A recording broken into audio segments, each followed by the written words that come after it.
హైదరాబాద్ లో కన్సల్టేషన్ మరియు 3,500 రూపాయల colour Doppler test Avis hospitals లో ఉచితంగా పొందండి.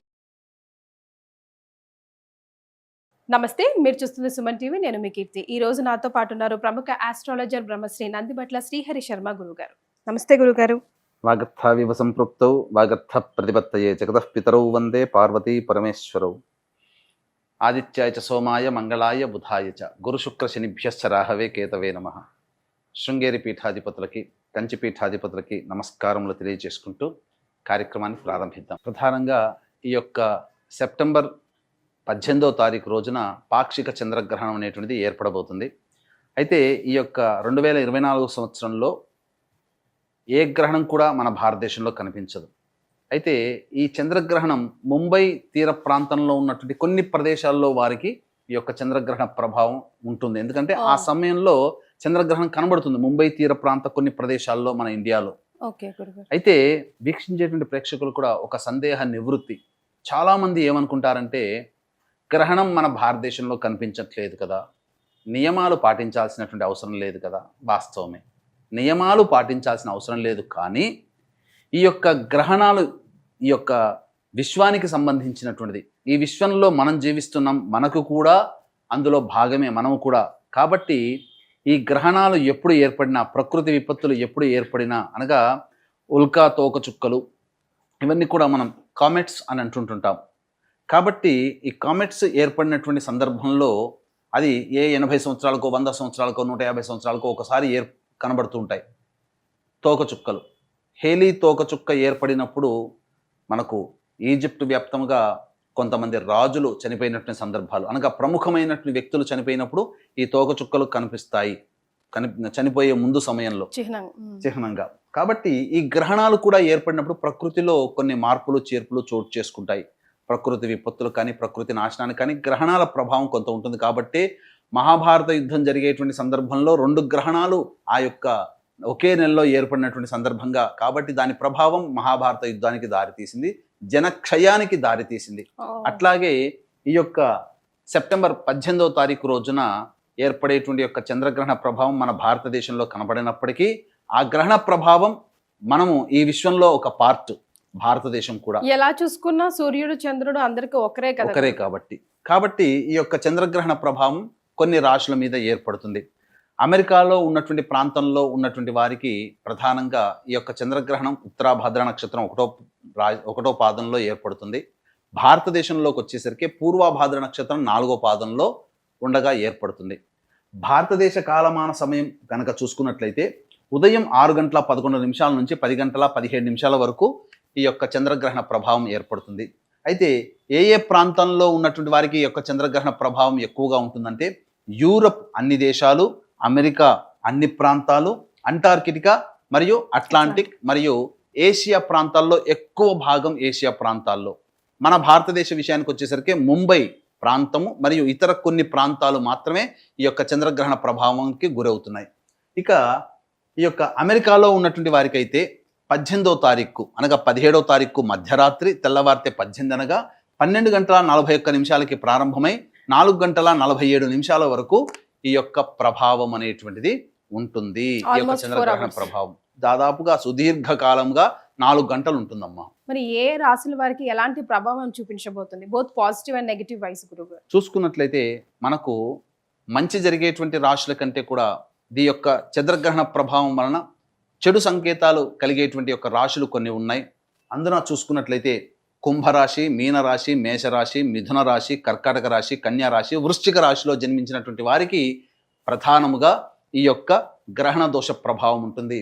ఇక మిగిలినటువంటి రాశుల వారికి అయితే, అనగా వృషభ రాశి, సింహరాశి, తులారాశి, ధనుస్సు రాశి, మకర రాశి, ఈ రాశిలో జన్మించినటువంటి వారికి కొన్ని పాజిటివ్ సైన్స్ అనేటువంటివి ఈ యొక్క గ్రహణం తర్వాత ఏర్పడబోతున్నాయి. కాబట్టి ప్రధానంగా నియమాలు పాటించాల్సిన అవసరం. నియమాలు అంటే ఏంటి? ఇల్లు శుద్ధి చేసుకోవడము, అలాగే గ్రహణం సంభవించే సమయానికి ముందు 2-3 గంటల ముందు ఎటువంటి భోజన పదార్థాలు తీసుకోకపోవడం, అలాగే గర్భిణీ స్త్రీలు చూడకపోవడము, అలాగే పసిపిల్లలకి మరియు వృద్ధులకి ఎటువంటి నియమాలు దీనికి సంబంధించినట్టు గ్రహణ సందర్భంగా పాటించాల్సిన అవసరం లేదు. కానీ ఈ యొక్క గ్రహణ సందర్భంగా నియమాలు పాటించాల్సినటువంటి రాశులు ఆయా ప్రాంతాలలో గ్రహణం ఏర్పడినప్పుడు ఆ గ్రహణం అనేటువంటిది ఆ ప్రాంతాల్లో విజిబుల్గా కనిపించినప్పుడు నియమాలు పాటించాలి. కానీ ఈ గ్రహణ ప్రభావం వల్ల ఏ రాశుల వారికి సమస్యలు వస్తాయి, ఏ రాశుల వారికి సమస్యలు రావనేటువంటిది ప్రపంచవ్యాప్తంగా ఉన్నటువంటి ఈ యొక్క కుంభమీన మేష మిథున కర్కాటక కన్య వృశ్చిక రాశుల్లో జన్మించినటువంటి వారికి ఈ యొక్క ప్రభావం అనేటువంటిది దోషం అనేటువంటిది ఉంటుంది. కాబట్టి ఆయా కుంభమీన మేష మిథున కర్కాటక కన్య వృశ్చిక రాశిలో జన్మించిన వారు ఏ ప్రాంతంలో ఈ ప్రపంచవ్యాప్తంగా ఎక్కడున్న భారతదేశంతో సహా ఎక్కడ ఉన్నా ఆయా రాశిలో జన్మించినటువంటి వారికి కొన్ని దోష ప్రభావాలు ఏర్పడతాయి. కాబట్టి దానికి సంబంధించినటువంటి ఆ దోష నివారణార్థమే కొన్ని పరిహారాలు కనుక పాటించినట్లయితే తప్పకుండా ఆ యొక్క ప్రభావం నుంచి ఈ యొక్క సంబంధించినటువంటివి మీనమేష మిథున కర్కాటక కుంభ కన్య వృశ్చిక రాశిలో జన్మించిన వారు ఈ యొక్క దోష ప్రభావం నుంచి బయటపడతారని చెప్పవచ్చు. ఎలాంటి రెమెడీస్ సూచిస్తారు గురుగారు? ప్రధానంగా ఏ సమస్యకైనప్పటికీ కూడా 2 రకాల పరిహారాలు ఉంటాయి. ఒకటి దైవ పరిహారము, 2 మానవ పరిహారం. దైవ పరిహారం అంటే మంత్ర పరిహారం. దైవం మంత్రాధీనం, తన్మంత్రం బ్రాహ్మణాధీనం. కాబట్టి ఈ కుంభమీన మేష మిథున కర్కాటక కన్య వృశ్చిక రాశిలో జన్మించినటువంటి వారికి సెప్టెంబర్ 18వ తారీఖు రోజున పౌర్ణమి ఉంటుంది. కాబట్టి మా పీఠం ఆధ్వర్యంలో ఈ యొక్క చంద్రగ్రహణ దోష నివారణ కార్యక్రమాలు అనేటువంటివి జరిపించడం జరుగుతుంది.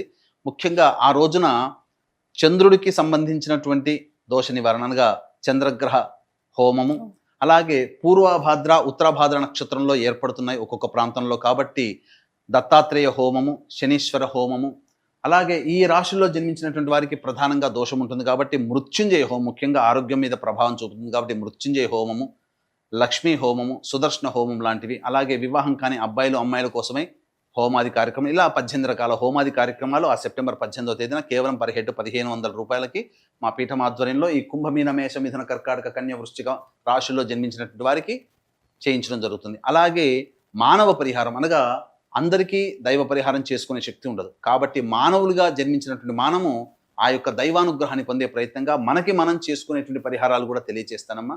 కాబట్టి ఆ యొక్క భారతదేశంలో ఉన్నటువంటి వారు ఈ యొక్క చెప్పినటువంటి రాశుల్లో జన్మించినటువంటి వారు ఉదయం 6 గంటల 11 నిమిషాల నుంచి 10 గంటల 15 నిమిషాల వరకు ఉంటుంది. కాబట్టి ఆ సమయంలో ఇష్టదేవత ఆరాధన అనగా స్నానకృత్యాదులు 6 గంటలకల్లా తీర్చుకొని చక్కగా ఆ యొక్క ఇష్టదేవత ఆరాధన అంటే ఏదైనా ఒక దేవత ఆరాధన, విష్ణు సహస్రనామము, లలితా సహస్రనామము, శివ సహస్రనామము, గణపతి సహస్రనామము, దుర్గా సహస్రనామం, ఇలా ఏ విధంగానైనా మీకు ఇష్టదేవత ఎవరుంటే ఆ దేవతకు సంబంధించిన సహస్రనామ పారాయణం చేయడం. అలాగే ఆ సమయంలో మనకు భారతదేశంలో కనిపించదు కాబట్టి నవగ్రహాల దేవాలయాలు అన్నీ కూడా తెరిచే ఉంటాయి. కాబట్టి ఆ సమయం చాలా మనం ఒకవేళ కనిపించకపోవడమే మన అదృష్టంగా భావించాలి. ఎందుకనంటే గ్రహణ సమయం ఎటువంటిదనంటే మనము మామూలు రోజుల్లో 1000 సార్లు ఒక దేవతా నామాన్ని జపం చేస్తే ఎంత ఫలితం ఉంటుందో గ్రహణ సమయంలో 10 సార్లు పఠిస్తే అంత సమయం, అంత విశేషమైనటువంటి పవర్ లభిస్తుంది. కాబట్టి కనిపించలేదు కాబట్టి సంతోషపడాలి అనేటువంటిది పెట్టుకోకూడదమ్మా. కనిపించకపోవడమే సంతోషం. ఎందుకనంటే ఆ సమయం గ్రహణ సమయం అమూల్యమైనటువంటి సమయం కాబట్టి పూర్తిగా సద్వినియోగం చేసుకోవాలి. దేవాలయాలన్నీ తెరిచి ఉంటాయి, దేవత అనుగ్రహం మనకు కలుగుతుంది. కాబట్టి నవగ్రహ దేవాలయానికల్లా 6:30 కల్లా చేరుకొని నవగ్రహాల చుట్టూ శివాయ నమః అంటూ 27 ప్రదక్షిణలు చేసి, శనికి సంబంధించినటువంటి నక్షత్రంలో కూడా ఏర్పడుతుంది, గురువుకు సంబంధించినటువంటి నక్షత్రంలో కూడా ఏర్పడుతుంది. కాబట్టి ఏకకాలములో నవగ్రహాల్లో శనికి సంబంధించి శివాయ నమః అంటూ 27 ప్రదక్షిణలు చేసి శనిదేవుడి దగ్గర అభిముఖంగా నిలుచొని నువ్వుల నూనెతో దీపారాధన చేసి శనికి తైలాభిషేకం జరిపించండి. శివాయ నమః అంటూ తైలాభిషేకం చేసినా పర్వాలేదు, లేదా ఆ ఒక్క రోజున ఓం హ్రీం శనైశ్చరాయ నమః అంటూ మనసులో జపం చేసుకుంటూ ఆ యొక్క తైలాభిషేకం చేయాలి. తర్వాత ఆ యొక్క దేవాలయంలో అంటే శివాలయంలో, పక్కనే శివాలయం కూడా ఉంటుంది కాబట్టి శివాలయంలో అభిషేకము అర్చనాది కార్యక్రమాలు జరిపించుకోవాలి. ఈ విధంగా ఈ 6 గంటల 11 నిమిషాల నుంచి 10 గంటల 17 నిమిషాల కాలంలో దేవ పరిహారము మరియు మనం ఇష్టదేవత ఆరాధన, ఏదైనా దేవుని యొక్క నామము ఆ యొక్క సమయంలో ఆ 10 గంటల 17 నిమిషాల వరకు విడవకుండా, నామాన్ని విడవకుండా జపం చేయాలి. ఇది మానవులుగా చేసుకునేటువంటి పరిహారం. కాబట్టి గురుగారు అలాగే మరొక విషయం కూడా దయచేసి తెలియజేయండి. అంటే గ్రహణం అంటేనే దాన ధర్మాలు, గ్రహణ అనంతరం గ్రహణం చేసేటప్పుడు ఎక్కువగా ప్రాధాన్యత ఇస్తాం కాబట్టి ఎలాంటి దాన ధర్మాలు చేయాలి? ఆ సమయంలో దానం గనక చేయదలిచినట్లయితే, దానం చేయాలనే కోరిక ఎవరికైనా ఉన్నట్లయితే గ్రహణ సమయం విశేషమైన సమయం కాబట్టి 10 సార్లు చేస్తే, లేదా ఒక్కసారి శ్రీరామ అన్న 100 సార్లు శ్రీరామ అన్నటువంటి ఫలితం.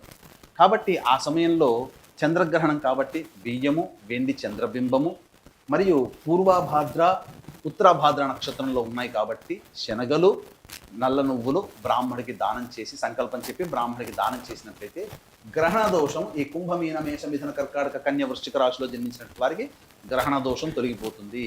మళ్ళీ చెప్తున్నానండి, ఆ గ్రహణం మనకు కనిపించట్లేదు, గ్రహణ నియమాలు పాటించాల్సిన అవసరం లేదు. కానీ ఈ గ్రహణం ఈ రాశుల్లో జన్మించినటువంటి వాళ్ళకి గ్రహణ దోషము ఉంటుంది కాబట్టి ఆ దోష పరిహారంగా మీకు చెప్పినటువంటి విధంగా మీరు చేసుకోగలిగే పరిహారంలో దానములు చేయండి. లేదు మనకు సమయం లేదు, ఆ సమయంలో బిజీగా ఉంటామన్నప్పుడు మంత్ర పరిహారంలో భాగంగా ఈ కుంభమీన మేష మిథున కర్కాటక కన్య వృశ్చిక రాశిలో జన్మించినటువంటి వారికి గ్రహణ దోష పరిహారార్థమై 18 రకాల హోమాది కార్యక్రమాలు చేయించడం జరుగుతుంది. ఈ చెప్పినటువంటి రాశులే వారికి కాకుండా ఆ గ్రహణ సమయం అమూల్యమైనది కాబట్టి 12 రాశుల వారు కూడా ఈ యొక్క గ్రహణ సమయంలో వచ్చేటువంటి దైవిక శక్తిని మీరు పొందవచ్చు. ఆ విధంగా కార్యక్రమంలో నమోదు చేసుకోవచ్చు. కేవలం పర్ హెడ్ 1500 రూపాయలకి చేయించడం జరుగుతుంది. గురుగారు, ఇప్పటికే ప్రకృతి వైపరీత్యం మనం చూస్తూ ఉన్నాము. మరి ఈ గ్రహణం ఎఫెక్ట్ వల్ల మరింత తీవ్రత దాల్చే అవకాశం ఏదైనా ఉందంటారా, లేకపోతే శాంతిస్తుందా? ఎందుకంటే అక్టోబర్ నెలలో కూడా మళ్ళీ గ్రహణం ఏర్పడుతుందమ్మా. సెప్టెంబర్లో 18వ తారీఖు నాడు చంద్రగ్రహణం, మళ్ళీ అక్టోబర్ నెలలో మళ్ళీ గ్రహణం ఏర్పడుతుంది. కాబట్టి ఒకే మాసములో 2 గ్రహణాలు ఏర్పడుతున్నాయి. కాబట్టి దీని ప్రభావం ఖచ్చితంగా ఆయా దేశాలు ఏ దేశంలోనైతే కనబడుతుందో ఆ దేశాల్లో ఉంటుంది. కాబట్టి కామన్ గా మనం గమనించుకున్నట్లయితే సెప్టెంబర్ మాసంలో మరియు అక్టోబర్ మాసంలో ఏర్పడేటువంటి గ్రహణాల్లో కామన్ గా ఎఫెక్ట్ అయ్యేటువంటి దేశము అమెరికా దేశము. కాబట్టి గ్రహణాలు 2 గ్రహణాలు అమెరికాలో విజిబుల్ గా కనబడుతున్నాయి. కాబట్టి అమెరికా ప్రాంతం మోస్ట్ ఎఫెక్ట్ కంట్రీగా సంభవించే సమయం ఆసన్నమవుతుందని చెప్పవచ్చు. రైట్ గురుగారు, చాలా సంతోషం అండి, ధన్యవాదాలు. సర్వం శ్రీ ఉమామహేశ్వర పరబ్రహ్మార్పణమస్తు.